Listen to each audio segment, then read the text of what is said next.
channel. This is the Peter Lynch Portfolio. It's a screen that YCharts does for stocks that are resembling kind of like a Peter Lynch investment.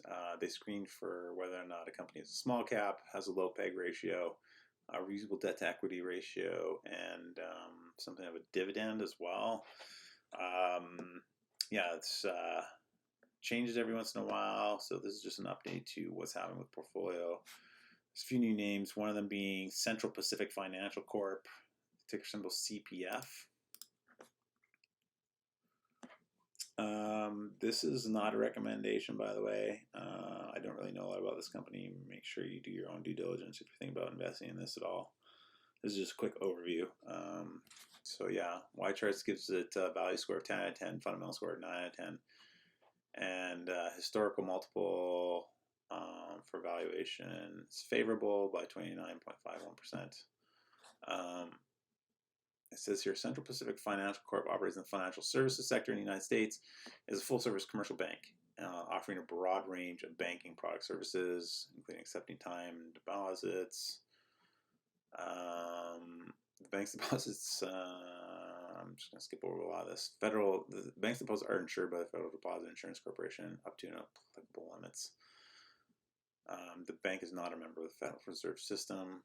The company's loans include commercial loans, construction and commercial residential mortgage, consumer loans. The company derives income from interest and fees on loans, interest on investment securities, fees received in connection with deposits and other services. It's in Hawaii, and it's a small regional bank in the United States, and a lot of these have been coming under pressure. A lot of their stocks have been hit pretty hard recently just because of what's happening with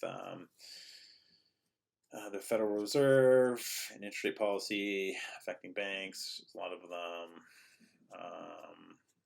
are being hit, whether that's fair or not. I mean, you'd have to actually do some digging into like whether or not this is a good bank or a bad bank, or has some good debt or bad debt. But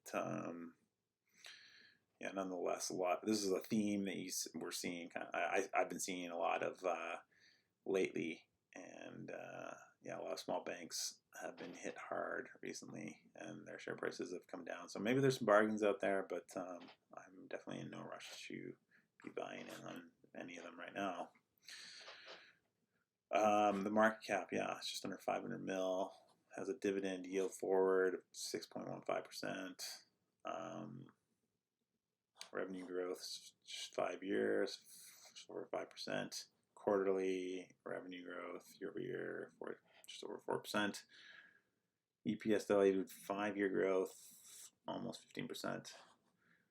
Not great lately. Quarterly year-over-year growth, EPS diluted is negative 7.5%. Has a debt to equity ratio of 2.48, which is not bad.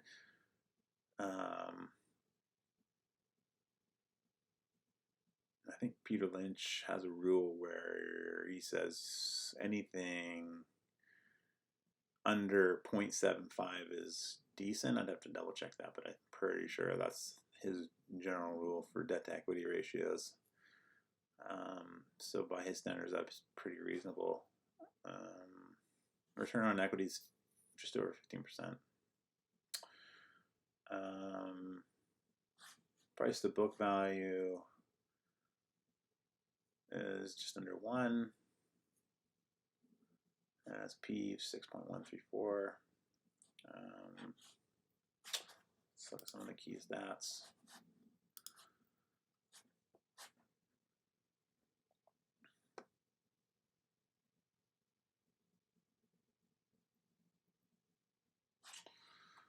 Long-term debt has 110 million in long-term debt,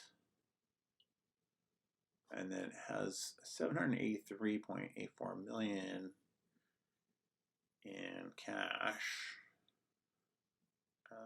which would be more than enough to take care of that long-term debt.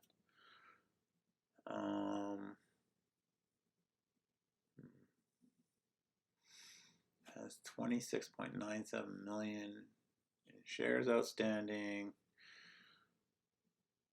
Yeah, dividend is decent, 6.3%. Does it have a peg ratio? Does not have a peg ratio. Yeah, I don't know. I mean, it's one of those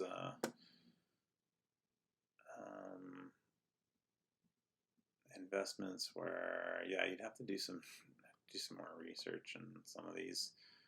I mean, I still think there's some like trouble ahead for a lot of banks. Whether or not they deserve it or not, I don't really know. But I'm sure a lot of them are still going to be, even a few months from now, are going to be coming under scrutiny for their balance sheets and whether or not they're actually being able to like manage their money fairly well because of what's happening with interest rates and stuff. So I'm in no hurry to be buying banks, but there may be some bargains out there. So if any of you hear of any of them, know more about maybe even this company like Central Pacific Financial Corp in Hawaii, please let me know. In any case, if you're interested in keeping up to date with what's happening with this portfolio, subscribe to this channel or go to my website, peterlynchinvestor.com. I also update the site with this portfolio whenever there's some changes to it. So yeah, go to the website. You can subscribe to the portfolio there as well, and you'll get an email anytime there's some changes. So yeah, that's that for today, and thanks for your time. Have a good day.